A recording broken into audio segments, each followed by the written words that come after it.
கடைசி. அப்போ எங்கேருந்து இவங்க திருந்துவாங்க? திருந்த மாட்டாங்க.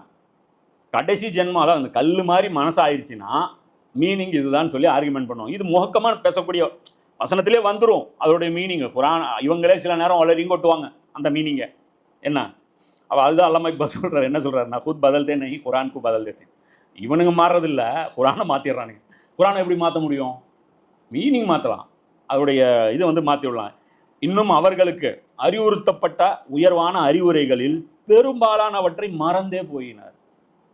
சொன்ன அதிகமான அந்த நான் வேதத்தில் எதை வந்து ஹைலைட் பண்ணியும் வெயிட்டு கொடுத்தும் எது மோஸ்ட் இம்பார்ட்டண்ட்டு இதில் வந்து காம்ப்ரமைஸே கிடையாதுன்னு சொன்னேனோ அதை வந்து இவங்க என்ன பண்ணிட்டாங்க?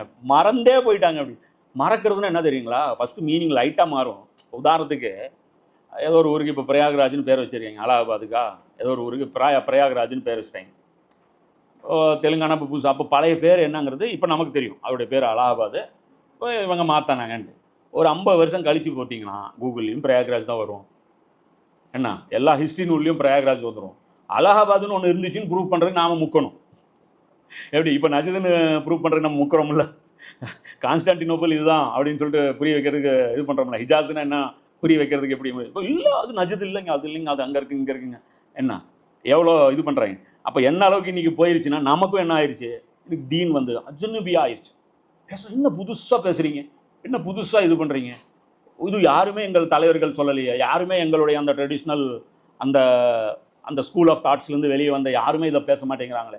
பேசியிருப்பாங்க, அவங்களையும் வந்து தூக்கி வெளியே நீக்கி வச்சுருவாங்க. முஃப்தி முகமது ஷஃபி மாதிரி அவருடைய உஸ்தாத் இருந்தார் இல்லையா, அந்த மால்டா ஜெயிலில் இருந்து, அவங்க மாதிரி பேசியும் இருப்பாங்க இதில் தேவபந்தில் இருந்துட்டு.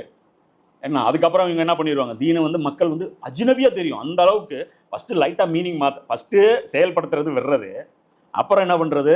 வார்த்தையை வந்து ட்விஸ்ட் பண்ணுறது, அப்புறம் என்ன பண்ணுறது? இந்த சப்ஜெக்டே தூக்கி ஓரம் போட்டுறது. அப்போ என்ன ஆகிருக்கு? கடைசியாக பள்ளிவாசல் எப்போ போங்க ஃபிக்ஸடாக ஒரு பேட்ச் வச்சுக்கிறாங்க. இந்த தாய்கள் டிஎன்டிஜே இந்த மாதிரியான பயான்கள்லாம் போனீங்கன்னா தெரியும், ஃபிக்ஸடாக இருக்கும். ஒரே நீங்கள் பிஜே சொல்லாத ஒரு ஹதீஸை நீங்கள் கேட்கவே முடியாது. எந்த பயான் பண்ணியும் அந்த 3 பேர் ஒருத்தர் நின்னாங்க, ஒருத்தர் வெயிலில் நின்னார், நான் வந்து நோன்பு வைப்பேன் தொடர் நோன்பு, அந்த ஹதீஸ் வரும். நான் அந்த அந்த பாறை நகர்ந்த அந்த ஹதீஸ் வரும். சில ஸ்டாண்டர்டு பேக்கேஜ்கள் இருக்கும், அதை மட்டுமே சுற்றி கம்ப்ளீட் பண்ணிட்டு போயிட்டே இருப்பாங்க. அப்போ அதில் இப்போ குரானை பார்க்கவே மாட்டாங்க. குரான்லேருந்து அவங்க ஒரு பயப்படுவாங்க குரானை யோசிக்கிறதுக்கே. அப்போ அது அல்லாஹ் சொல்கிறான்.